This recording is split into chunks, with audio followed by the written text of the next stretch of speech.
వంటి చిన్నారి కె అనన్య, తండ్రి పేరు రాజేష్, నివాసం హైదరాబాద్. వీళ్ళ అమ్మమ్మ వాళ్ళది నిర్మల్. ఇటీవల జరిగిన ఒక ప్రమాదంలో ఈ పాపకు తలకు తీవ్రమైన గాయం జరిగింది. ఈరోజే ఈ పాపకు ఆపరేషన్ ఉంది. ప్రస్తుతం సికింద్రాబాద్ యశోద హాస్పిటల్లో చికిత్స అందిస్తున్నారు. చికిత్స మరియు ఆపరేషన్ ఖర్చులు చాలా అనగా 8 లక్షల వరకు ఉండడంతో ఈ పాప కుటుంబం తీవ్రమైన ఆర్థిక ఇబ్బందులో ఉంది. ఈ సమయంలో మీ చిన్న సహాయం కూడా ఈ పాపకు ప్రాణాధారం అవుతుంది. కాబట్టి దయచేసి మనవంతుగా ఈ చిన్నారికి సహాయం చేయండి.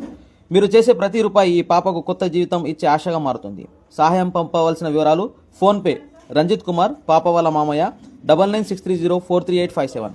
దయచేసి ఈ వీడియోను ఎక్కువ మందికి షేర్ చేసి ఈ పాపకు త్వరగా సహాయం అందేలా చేయండి. మీ సహకారానికి ముందుగానే హృదయపూర్వక ధన్యవాదాలు.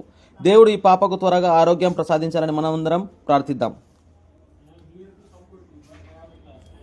మీరు చేసే 10 రూపాయలైనా, 50 రూపాయలైనా, 100 రూపాయలైనా, ఎన్నైనా ఈ పాప జీవితానికి హెల్ప్గా అవుతాయి. దయచేసి పాపకు హెల్ప్ చేయండి. ధన్యవాదాలు.